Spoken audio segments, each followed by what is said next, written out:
예수님이 오신 이유라는 제목으로 주의 말씀 함께 나누겠습니다. 여러분, 예수님이 이 땅에 왜 오셨을까를 한번 생각해 보셨나요? 단지 좋은 일을 하고 사람들의 병을 고쳐주게 오셨을까? 그런데 성경이 보면은 예수님이 스스로 내가 온 이유를 이렇게 설명한 게 있어요. 인자가 온 것은, 인자가 온 이유에 대해서 설명하고 있습니다. 예수님께서 활동하던 시절에 당시에 유명한 종교 종파들이 많이 있었습니다. 지도자들이 많았죠. 그때 가장 큰 교단이 바리새파 교파였습니다. 사두개파 교파가 있었고 당신의 기득권을 갖고는 유대인들이 있었고 성경을 많이 연구하는 서기관들이 있었습니다. 참 재미있는 것은 그들 다 성경을 잘하는 사람들이고 하나님을 잘 믿는다고 자기들끼리 자부하는 사람들이었습니다. 그런데 중요한 것은 만나면 싸웁니다. 자기들끼리 막 싸워요. 바리새파 사람들은 부활을 믿고 사두개파는 부활을 안 믿어요. 교리가 틀리니까 싸웠어요. 그런데 참 재미있는 것은 그렇게 그들은 성경을 끌어안고 살고 성령 중심에 살았지만 그들은 구원에 대해서, 영생에 대해서, 생명에 대해서, 하나님의 소명에 대해서 잘 관심이 없었어요. 그들은 그들 스스로 파는 종교적인 행위에 몰입해 있었고 그것이 전부라고 생각, 그것이 가장 잘한다고 생각했어요. 그리고 만나면 서로 싸웠어요. 참 재미있는 것은 예수님이 나타나셔서 예수님이 활동을 할 때 예수를 미워하는 건 다 똑같았어요. 그리고 결국 예수를 죽일 때 그렇게 싸우던 사람들이 딱 연합해서 예수를 죽였어요.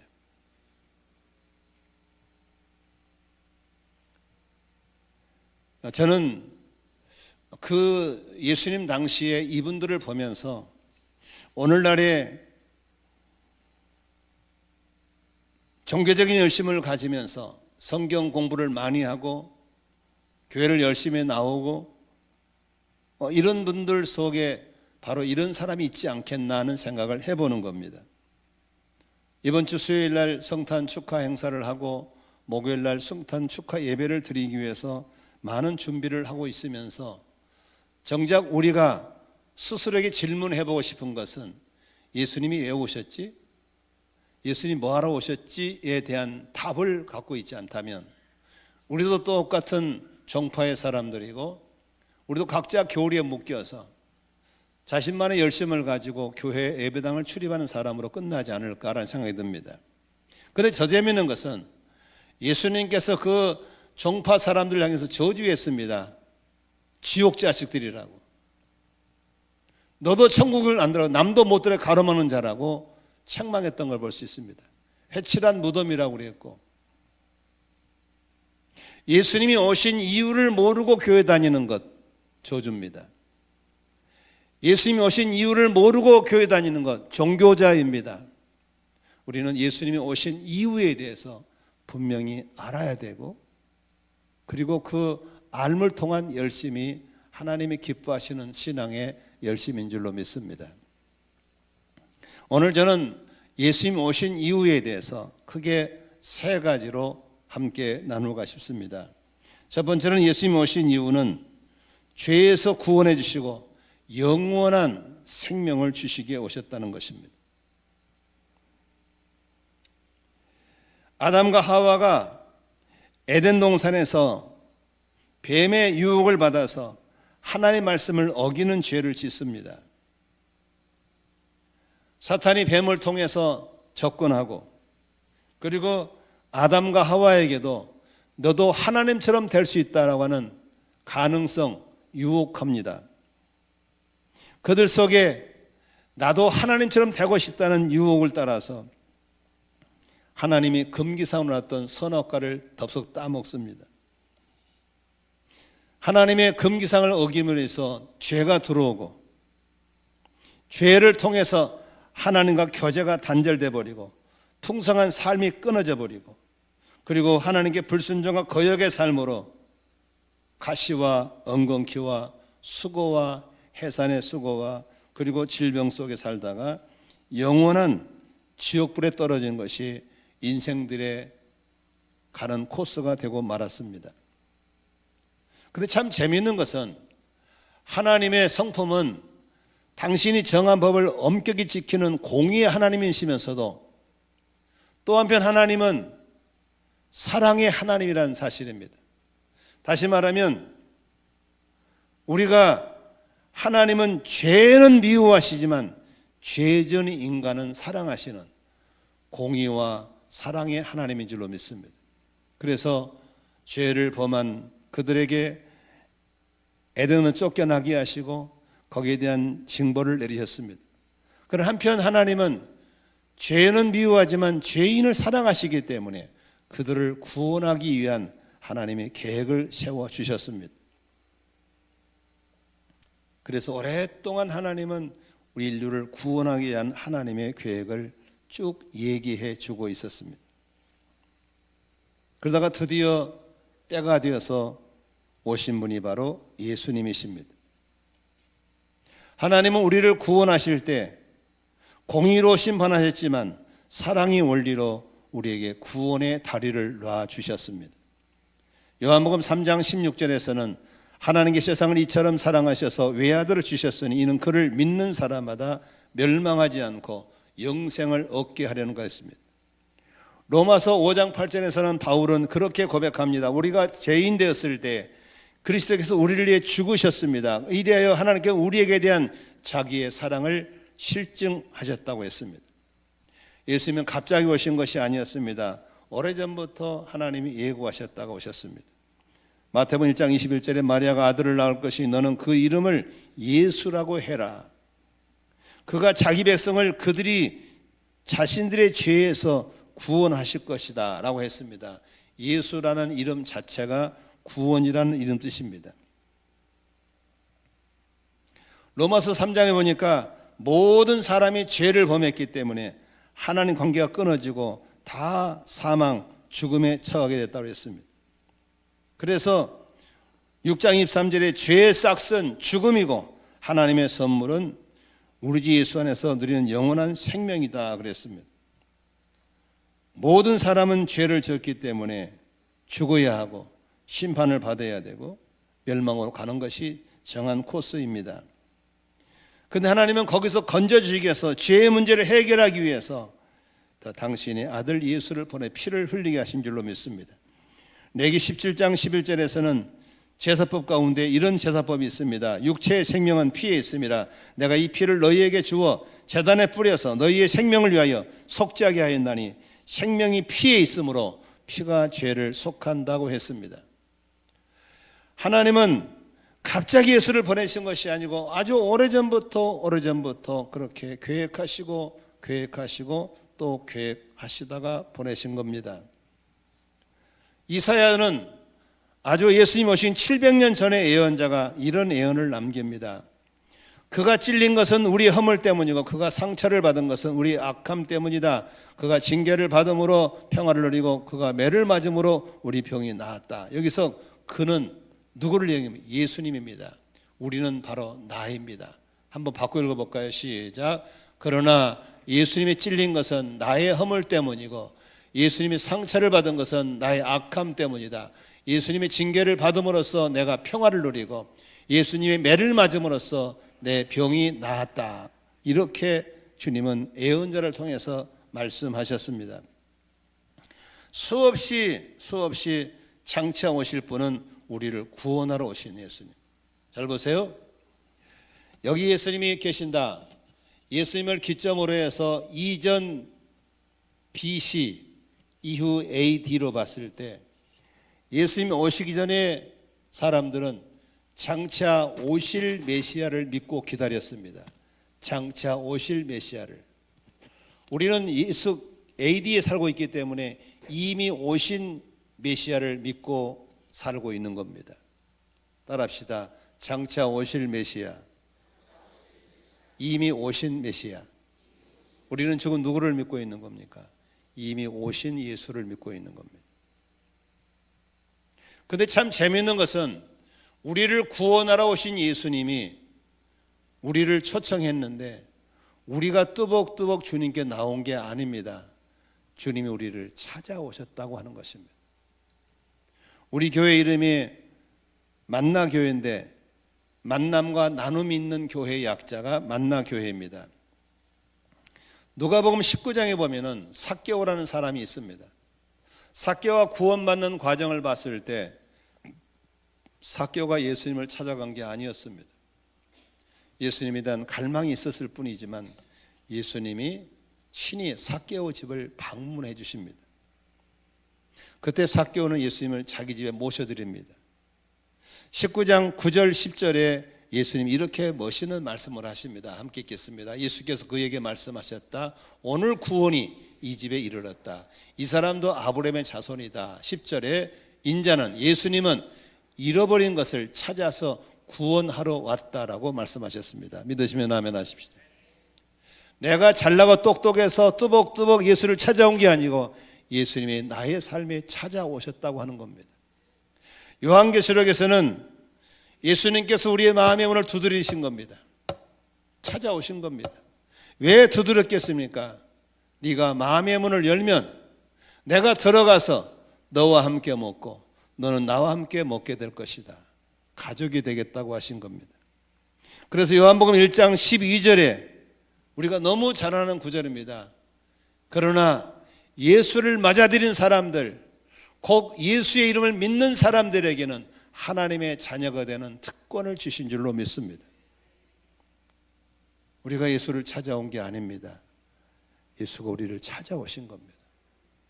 예수님의 마음을 두드릴 때, 우리의 마음을 열었을 때 그분이 오셔서 우리는 구원받게 되고 하나님의 자녀가 되는 특권을 누리게 된 줄로 믿습니다.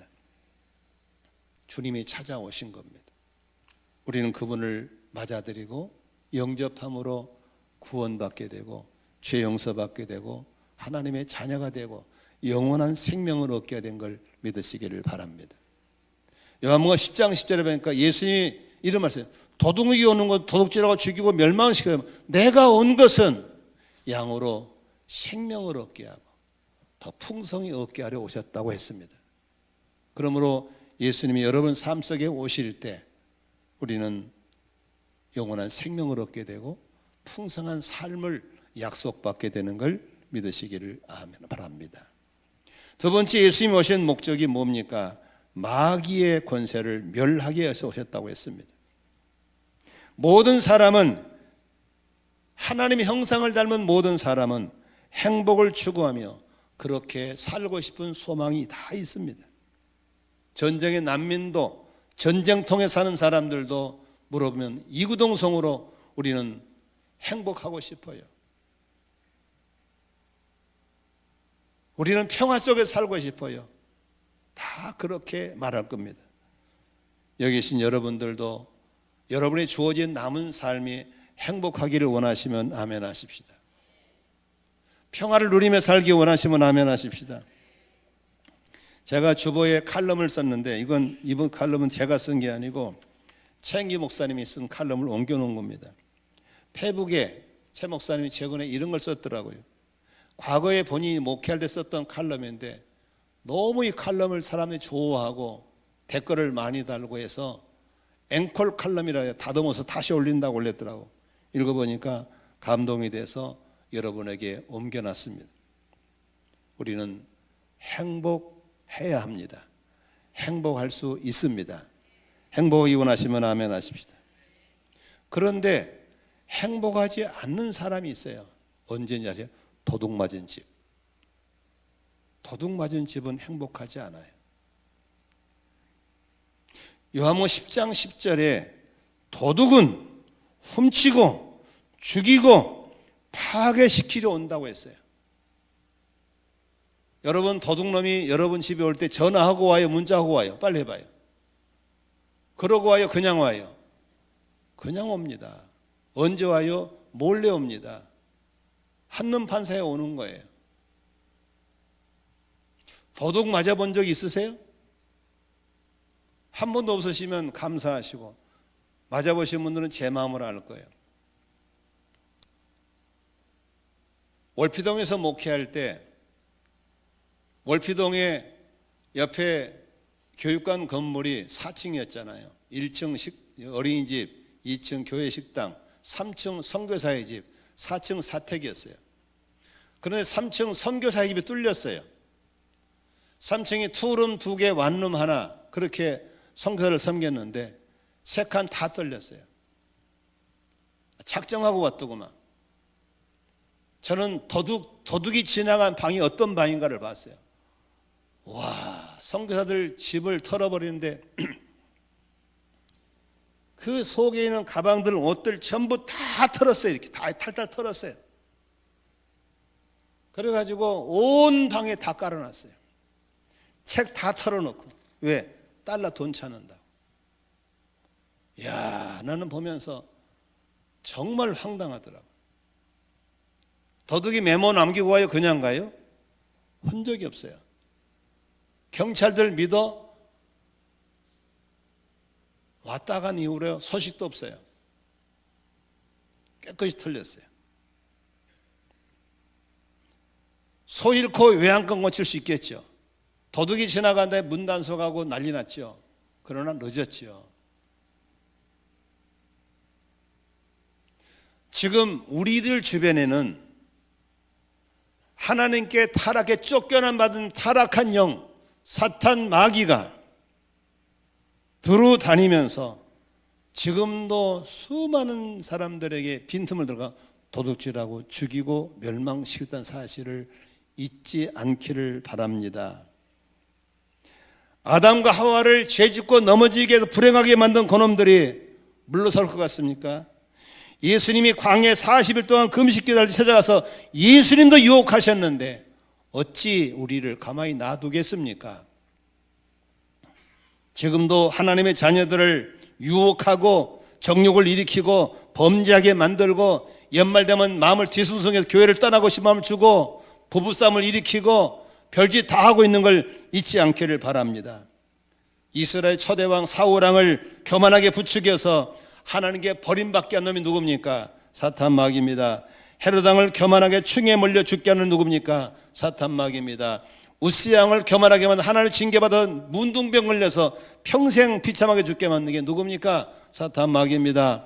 마귀는 예수의 제자들까지도 예수의 부활을 눈으로 봤는데도 부인하게 말고 불신하게 만들어서 골방에 숨게 만든 놈이 누굽니까? 사탄 마귀입니다.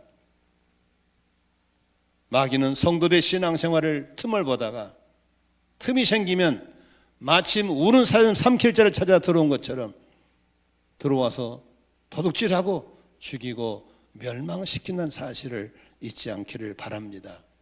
그래서 베드로전서 5장 8절에 베드로는 그렇게 얘기합니다. 함께 읽겠습니다. 큰 소리로 시작. 정신을 차리고 깨어 있으십시오. 여러분의 원수 악마가 우는 사자같이 삼킬 자를 찾아 두루 다닙니다. 믿음에 굳게 서서 악마를 맞서 싸우십시오. 여러분도 아는 대로 세상에는 여러분의 형제 자매들도 다 같은 고난을 겪고 있습니다.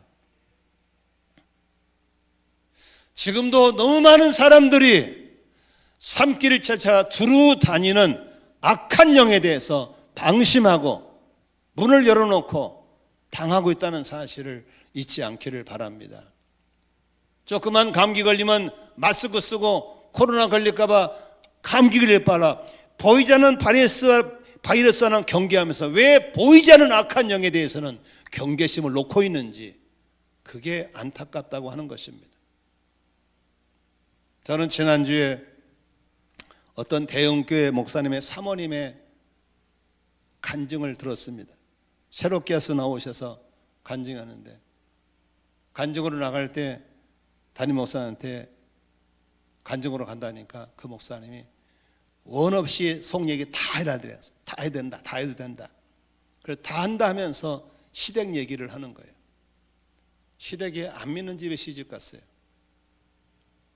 대대로 우상성기 집에 시집을 갔어요. 근데 교회가 개척해서 부흥되려고 그러니까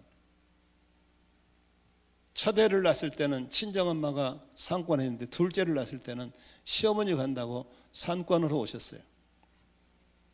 그런데 시어머니가 귀신이 덮쳐버리니까 며느리를 죽이려고 칼로 며느리를 죽이려고 덤벼들고 그것도 실패하니까 남편 목사 교회 일 나간 사이에 아무도 없는 사이에 자기 몸을 자기가 막 자해를 해서 온몸에 푸른 멍이 들게 만들고 아들 목사가 들어오니까 저희 며느리가 이렇게 때렸다고 거짓말하게 만들고 너무너무 살기 힘드니까 사모님이 자살하고 싶어서 애들 둘 차에 태워가지고 달리는 차에 뛰어들자니 상대방 차에가 폐를 줄 것 같고 차라리 호수에 빠져 죽어버리자 호숫가를 몇 명 돌고 있고 이게 다 누가 한 짓입니까? 시어머니가 아닙니다. 그 속에 들어간 귀신이 한 걸 믿으시기 바랍니다. 자살을 하는 것 누가 하는 겁니까? 내가 아닙니다. 시어머니의 괴롭힌 그 영이 내게 덮쳐 들어온 겁니다. 그런데 아무도 그 문제를 영적으로 분별을 못 해주고 이건 귀신이란 얘기를 못 해주고 예수 이름을 얘기 못하는 안타까움 속에 그렇게 당하고만 있는 겁니다. 그런데 하나님의 은혜를 주셔서 그 본인들이 섬기는 교회에 선교단체 출신인 선교사님 부부가 오셨어요. 안식년 동안 계시면서 선교사님 부부와 교제하면서 그 선교사님 부부가 그 영적인 정체를 분별해 준 거예요. 사모님, 영적 공격입니다. 뚫렸습니다. 그 말을 듣는 순간에 사모님이 숨통이 열리면서 그 사모님을 찾아가 선교사님을 찾아가서 속 얘기를 하기 시작합니다. 그러면서 사단의 정체가 드러나고 예수 이름으로 기도하고 방언으로 기도하면서 귀신이 떠나가니까 가정에 평화가 오고 할렐루야. 영적 전쟁에 승리하고 나니까 교회가 폭발적인 부흥을 가져오는 전리품을 얻게 된 줄로 믿습니다. 저는 그 간증을 들으면서 뚫리면 이렇게 당하는데 왜 방심하고 사는지에 대해서 저는 이해를 못하겠어요. 장로님 이하 권사님들 기억나시죠? 우리 교회도 15년이 뚫렸습니다. 이쪽에 이사 와서 뚫렸어요. 나는 죽는 줄 알았어요. 6개월 동안 매달 사건이 뻥뻥 터지면서 결국 목사가 목회를 못하게 만들고 교회를 떠나겠다고 결심하게 만들고 6개월 사이에 130명의 교인들이 빠져나가 버리고 아무도 교회가 뚫린 줄을 모르고 있었던 영적인 무지함이 있었어요. 그런 대가를 지불하면서 군사의 삶이 나온 것이고 그런 대가를 지불하면서 이런 영적 전쟁을 싸우는 용사로 우리가 서게 된 줄로 믿습니다. 저는 그 사모님 간증을 들으면서 누가 먼저 이것은 시어머니가 한 게 아닙니다. 사탄이 하는 겁니다라고 알려줬더라면 바로 방어막을 치고 기도했을 건데 어머니 왜 그러세요? 어머니 왜 그러세요? 칼을 놓으셔야죠. 어머니 자해하시면 안 돼요. 네가 그랬잖아. 아닌데요. 이런 싸움이 왜 생기는 겁니까? 뚫린 겁니다. 뚫린 거예요. 그런데 감사하게도 그 교회에 그런 영적인 실체를 분별하고 싸우는 용사의 영을 잡으신 선교사님 부부가 그 교회를 왔다는 게 얼마나 큰 은혜인지 모르는 믿으시면 아멘 하십시다. 지난주에 저희 군사의 삶에 오신 한 목사님 참석에 듣고 바로 소감을 썼어요. 목사님, 우리 교회가 뚫렸습니다. 교회가 뒤숭숭하고 교인들이 너도 나도 교회 떠난다고 그러고 이게 웬일인가 장로들끼리 모여서 아무리 해도 대안이 없는데 그런데 강의 듣는 순간에 뚫렸구나. 마치자마자 가자마자 목사님 부부가 3일 금식하고 교인들 작정기도 시키면서 다시금 영적 전쟁의 전열을 다듬으면서 교회가 다시 회복되고 있다는 얘기를 들었습니다. 여러분, 요한일서 5장 3장 8절에 사도 요한은 이렇게 기록하고 있습니다. 같이 읽습니다. 죄를 짓는 사람은 악마에게 속해 있습니다. 악마는 처음부터 죄를 짓는 자이기 때문입니다. 하나님의 아들 예수가 나타나신 목적은 뭐라고 하셨습니까? 악마의 일을 멸하시러 오신 걸 믿으시면 아멘 하십시다. 예수님이 오신 것은 우리를 구원하러 오신 것 맞아요. 그러나 하나님의 나라를 방해하고 성도를 괴롭히는 마귀의 일을 멸하러 오신 것이 바로 예수가 오신 목적인 걸 믿으시기 바랍니다. 지금은 마지막 때이기 때문에 성령도 강하게 역사하지만 악령도 더 잔인하게 강하게 역사하는 사실을 절대로 잊지 않기를 바랍니다. 틱하면 마스크 쓰고 다니는 열정 정도 있으면 영적 전쟁에 깨어있기를 주의 이름으로 축원합니다. 에베소의 6장에 바울 사도는 에베소 교인들에게 이렇게 신신당부합니다. 6장 10절 13절 같이 읽습니다. 마지막으로 여러분은 주 안에서 같이 읽어요. 그리고 주의 힘의 능력으로 강건해지십시오. 마귀의 궤락에 대적에 설 수 있도록 하나님의 전신갑주를 입으십시오. 우리의 싸움은 혈과 육에 대한 것이 아니라 권력들과 권세들과 이 어둠의 세상 주관자들과 하늘에 있는 악한 영들에게 대한 것이기 때문입니다. 그러므로 하나님의 전신갑주를 입으십시오. 이는 여러분이 악한 날에 능히 대적하고 모든 걸 행한 후에 굳건히 서기 위한 것입니다. 모든 걸 다 마치고 주 앞에 굳건히 서기 원하시면 한번 아멘 하십시다. 그렇다면 전신갑주 입으셔야 됩니다. 레릴이라는 사람이 이런 말합니다. 참 답답한 것은 밖에 나갈 때는 외출복, 집에 들어온 평상복, 잠잘 때는 잠옷으로 갈아입으면서 왜 전신갑주는 입었는지 안 입었는지 점검을 안 하는지 답답하다는 겁니다. 내가 봐도 답답합니다. 옆 사람한테 인사하세요. 나 보기 답답하죠? 한번 해보세요. 에? 아니 마스크 쓸 정도 열정이 있으면 전신갑주 입으셔야 됩니다. 아멘. 진리의 허리띠를 띠고 의의 흉배를 두르고 평안의 복음의 신발을 신고 구원의 투구를 쓰고 믿음의 방패를 들고 말씀의 검을 잡고 성령으로 주 안에서 수시로 기도해야 될 줄로 믿습니다.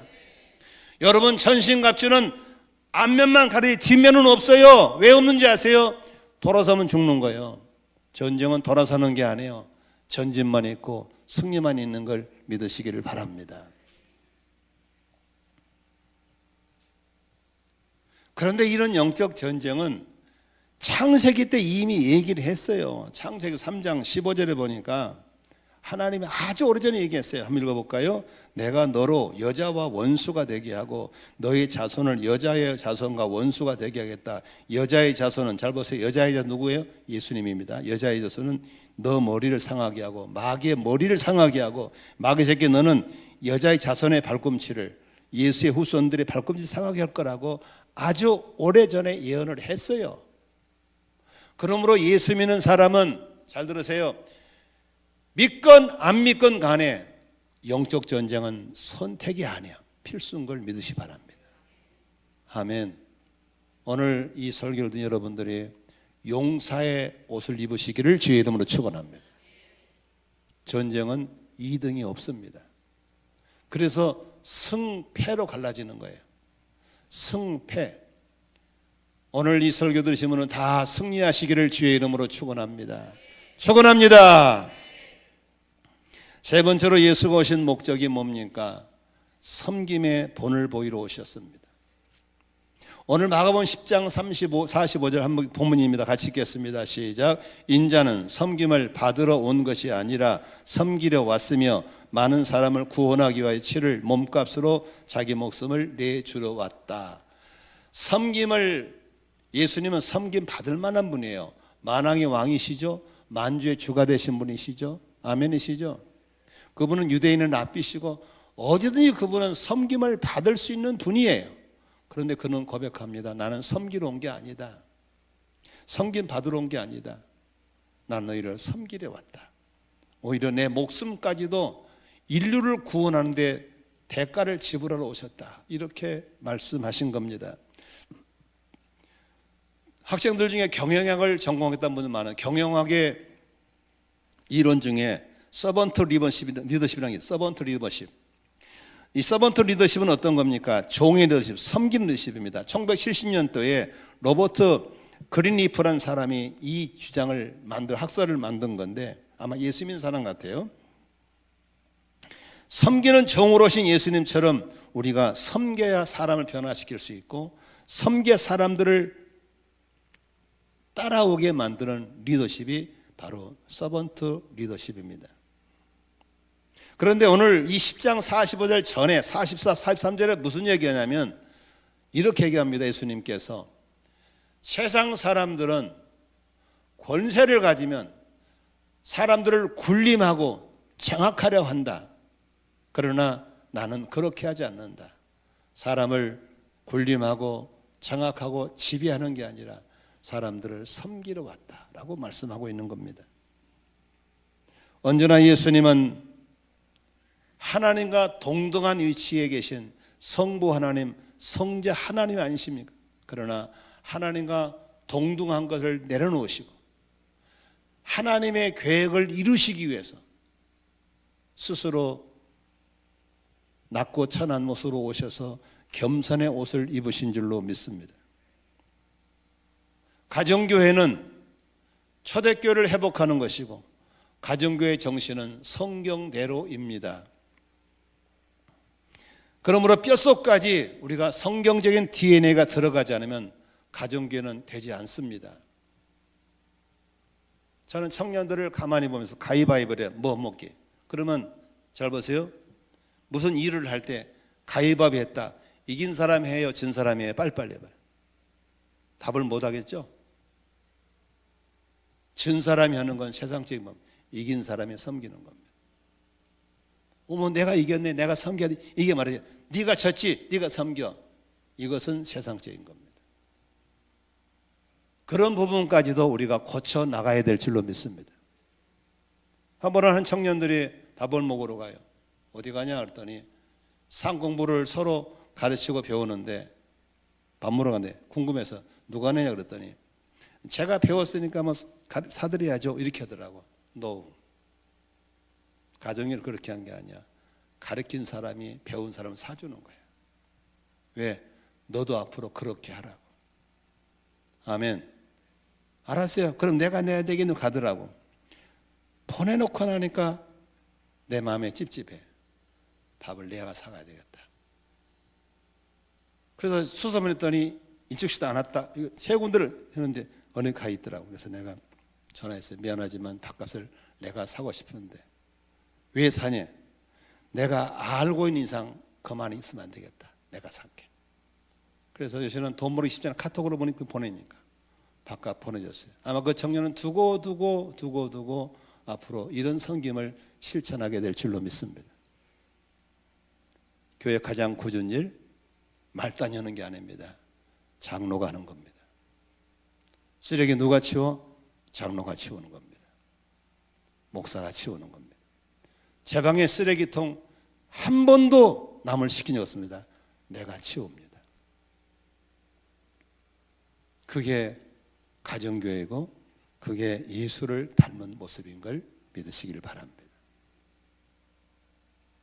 그러므로 예수님의 제자들의 발을 씻으면서 어이 지저분하게 이 뭐야 그렇게 하지 않았습니다. 하인들이 하는 일 종일 먼지투성인 발을 씻으면서 제자들이 안 됩니다. 선생님은 주님이시지 않습니까? 랍비의 선생 아닙니까? 안 됩니다. 그때 예수님이 무슨 말씀하십니까? 요한복음 13장 14절 한번 같이 읽습니다. 시작. 주이며 선생인 내가 너희의 발을 씻겨 주었으니 너희도 서로 남의 발을 씻겨 주어야 한다. 이렇게 말씀하신 겁니다. 파격적인 것이지만 세상으로는 파격적이지만 예수님 뜻대로 사는 사람은 당연한 겁니다. 아멘이시죠? 당연한 겁니다. 우리 교회 처음 오신 외부 교인들은 담임 목사가 밥 타 먹으려고 줄 서는 거 보면 되게 놀랜대요. 우리 교회에서는 당연합니다. 제가 한 칸만 쇠치길로 청년들이 안 되면 줄 서세요 이렇게 합니다. 얼마나 멋있습니까? 일반 교회 가면 이렇게 한 교회 30년 40년 된 70대 목사가 밥을 먹으면 밥채라도 놓고 줄을 서고 그렇게 할 겁니다. 그러나 우리는 예수를 아는 것에 멈추지 않고 예수님 배운 대로 실천하는 것이 우리 교회이기 때문에 저는 그렇게 하고 있고, 우리 장로님도 너무너무 당연스럽게 설거지하라고 하시고 쓰레기 치우시고 빗자루 들고 있고, 우리 장로님들을 존경할 수밖에 없잖아요. 이번에 권사님들도 마찬가지고 집사님 마찬가지입니다. 제발 연말에 내년에 좀 성전들만 받지 말고 가장 낮은 곳에, 가장 굳은 곳에, 남이 하지 않은 그곳에 자리 지키러 찾아갈 수 있기를 주의 이름으로 축원합니다. 그래야 직분이 부끄럽지 않잖아요. 아니 직분 소리만 듣고 무슨 계급장도 아니고 뭐 하는 겁니까? 예수님도 그렇게 했는데 우리가 그렇게 당연하지 않습니까? 우리 모두 섬기러 오신 예수님을 닮아서 가정에서도 일터에서도 목장에서도 섬기시기를 주의 이름으로 축원합니다. 청년들을 보고 왜 이 대학을 갔냐, 왜 이 전공을 택했냐, 돈을 많이 벌려고, 높은 사람 되려고. 그래서 뭐 하려고? 돈 많이 벌고 높은 권력 가지고 남을 부려먹고 군림하러 갔다면 너 예수 사람 아닙니다. 돈을 많이 벌어라, 높은 데 올라가라, 그 높은 데서 그 돈으로 사람들을 섬겨라. 아멘이시죠? 그게 바로 예수의 제자다. 할렐루야. 나는 우리 교회에서 앞으로 청년들이 잘 되어서 높은 지위에, 우리 이제 관영 형제도 소령에서 중령, 대령, 별까지 가도 안 말리고 싶어요. 그렇게 높아져 가지고 제발 굴리 좀 하지 말고 지배하고 다스리지 말고 후배들을, 부하들을 섬기고 성공시켜주는 그런 리더십을 갖게 되시기를 축복합니다. 할렐루야. 말씀을 정리하고 오늘 설교를 맺고 싶습니다. 여러분, 권리와 의무에 대해서 한번 생각해 볼까요? 어느 나라든 국민들에게는 권리가 있고 의무가 있습니다. 권리는 누려야 되고 의무는 감당해야 되는 겁니다. 그러나 권리만 누리려 하고 의무를 소홀히 여긴다면 그 국민은 환영받을 국민이 못 되고 성숙한 국민이 안 될 것입니다. 자기 권리를 찾아 먹으려고 큰소리 빵빵 치면서 납세 의무, 교육 의무, 근로 의무, 국방 의무 소홀히 한다면 그 사람은 좋은 국민이 아니죠. 마찬가지로 우리 성도도 권리가 있고 의무가 있습니다. 예수 이름 권세를 가지고 살아가시기를 축복합니다. 구원의 감격이 있기를 주의로는 축복합니다.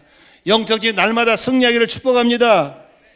그리고 이 놀라운 예수의 이름으로 삶 속에서 또 다른 열매를 맺어나가는 성도의 의무가 있기를 바랍니다. 저는 이렇게 한 교회 오래 다니신 분들 훌륭하게 생각해요. 존경스럽습니다. 그런 한 가지 좀 걱정스러운 게 있어. 그게 뭐냐면 구원의 감격을 잃어버릴까 봐, 구원의 즐거움을 잃어버릴까 봐. 그래서 이 다윗이라는 사람은요, 시편 51편 12절에 이런 시를 써요. 주님께서 베푸시는 구원의 기쁨을 내게 어떻게 하라고? 회복시켜 주시고. 따라합시다. 구원의 기쁨을 회복시켜 주시고. 하박국 3장에 보면요, 하박국 선지자가 그런 멋있는 말을 남겨요. 한번 읽어볼까요? 시작. 무화과 나무에 뭐가 없고 과일이 없어요. 포도나 뭐가 없고 열매가 없어요. 올리브나무에 딸 것이 없어요. 밭에 거두어 드릴 게 없어요. 우리에 뭐가 없고 양이 없어요. 외양간에 소가 없어요. 없는 것밖에 없어. 그래도 18절에 시작. 나는 주님 안에서 즐거워하련다. 나를 구원하신 하나님 안에서 기뻐하련다. 믿으시면 아멘 합시다. 구원의 감격, 기쁨이 있기를 주의 이름으로 축원합니다. 바울은 복음을 전하 감옥에 들어갔지만 거기서도 기뻐하라, 기뻐하라, 기뻐하라 그랬습니다. 영원한 천국이 준비되어 있는데 왜 우리가 지옥 갈 사람 우중충하게 삽니까? 기쁘게 살아야 됩니다. 감사하며 살아야 됩니다. 칼럼 한번 읽어보세요. 우리는 행복할 수밖에 없는 이유가 있는 걸 믿으시기를 바랍니다. 영적 전쟁에서 날마다 승리하는 비결은 간단합니다. 전신갑주 입으시고 날마다 깨어있기를 바랍니다.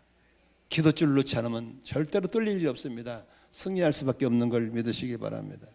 오늘도 이토록 좋은 복음의 증인이 되어서 사람들에게 삶으로 입으로 예수를 전하는 이 성도의 의무가 저 여러분의 의무가 되시기를 바랍니다. 연말에 누군가에게 예수님을 알리고, 연말에 누군가에게 삶을 통해서 예수를 알리고, 몸에다 향수를 뿌리면 냄새나듯이 내 안에 나를 통해서 예수님의 향기가 드러나는 삶을 살아가는 그런 성도의 의무가 있기를 축복합니다.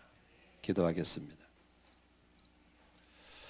오늘 말씀을 들으시면서 참 감사하고 감동이 된 것도 있을 것이고, 오늘 말씀을 듣는 가운데 불편하고 부담이 되는 것도 있을 겁니다. 어떤 부분이 불편했는지, 어떤 말씀이 부담이 되는지 돌아보시면서 감사한 건 그렇게 실천하면 좋겠고, 불편한 부분은 회개하면 좋겠고, 부담이 된 부분은 순종함으로 부담을 덜어내시기를 바랍니다. 주신 말씀을 가만히 새기면서 합심을 한번 기도하겠습니다. 통성기도합니다. 살아계신 아버지,